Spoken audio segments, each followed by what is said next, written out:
Wabah virus corona bisa kita hindari bila mereka yang terkena penyakit ini melakukan isolasi diri. Tidak semua pasien corona harus dirawat di rumah sakit. Mereka yang tidak termasuk kelompok rentan cukup melakukan isolasi diri di rumah. Protokol isolasi diri sendiri dalam penanganan COVID-19. Mengapa orang yang diduga tertular COVID-19 diisolasi setidaknya 14 hari? Gejala COVID-19 biasanya muncul dalam rentang 1-14 hari berupa batuk, demam, atau sesak nafas. Dalam selang waktu itu, kondisi orang diduga terinfeksi COVID-19 diisolasi dan dipantau di rumah sakit, rumah, atau tempat lain. Untuk memastikan infeksi, akan dilakukan tes beberapa kali. Apabila Anda bukan kelompok rentan seperti lansia atau memiliki penyakit kronis lain seperti diabetes, jantung, kanker, penyakit paru kronik, AIDS, penyakit autoimun, dan sejenisnya, maka Anda dapat secara sukarela atau berdasarkan rekomendasi petugas kesehatan melakukan isolasi mandiri. Apakah isolasi mandiri itu? Isolasi mandiri adalah upaya mencegah penyebaran COVID-19 dengan berdiam diri di rumah sambil memantau kondisi diri kita, seraya tetap menjaga jarak aman dari orang sekitar atau keluarga. Siapa yang perlu melakukan isolasi mandiri?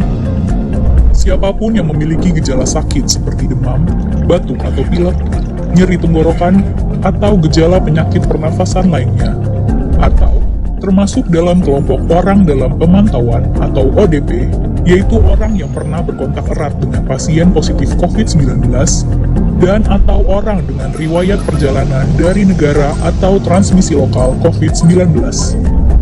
Berapa lama waktu isolasi diri? Setidaknya selama 14 hari sampai hasil pemeriksaan sampel di laboratorium diketahui. Apa yang perlu dilakukan saat isolasi mandiri? Tinggal di rumah dan jangan keluar, kecuali untuk mencari pertolongan medis. Sebisa mungkin, gunakan kamar terpisah dan selalu jaga jarak setidaknya 1 meter dari anggota keluarga lain. Selalu gunakan masker selama masa isolasi diri. Ganti masker secara rutin apabila basah atau kotor. Lakukan pengukuran suhu harian dan observasi gejala seperti batuk atau kesulitan bernafas. Hindari berbagi peralatan makan seperti piring, sendok, garpu, dan gelas, perlengkapan mandi seperti handuk atau sikat gigi, dan juga benda berbahan kain, misalnya pakaian atau selimut. Terapkan perilaku hidup bersih dan sehat seperti makan makanan bergizi, rutin mencuci tangan dengan sabun dan air mengalir, serta melakukan etika batuk dan bersih. Upayakan berada di ruang terbuka dan berjemur sinar matahari setiap pagi. Jaga kebersihan rumah dengan cairan disinfektan, terutama untuk area atau permukaan yang sering tersentuh tangan. Hubungi segera fasilitas layanan kesehatan bila sakit memburuk, seperti mengalami sesak nafas. Apa yang tidak boleh dilakukan saat isolasi mandiri?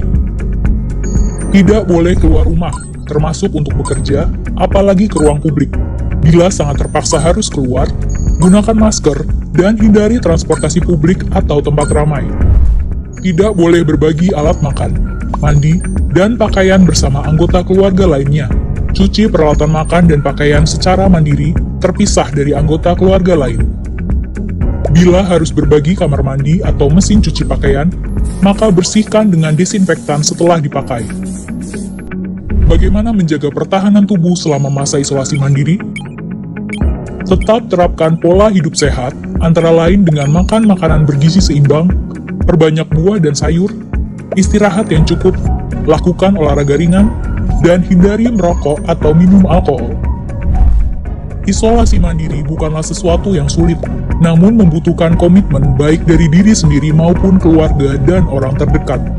Orang yang menjalani isolasi dapat mengalami kesepian, kekhawatiran, dan ketidaknyamanan saat mengalami gejala sakit. Maka mereka perlu dibantu, didukung, dan diberi semangat. Mari saling berempati, perkuat solidaritas, dan bersama kita melawan corona.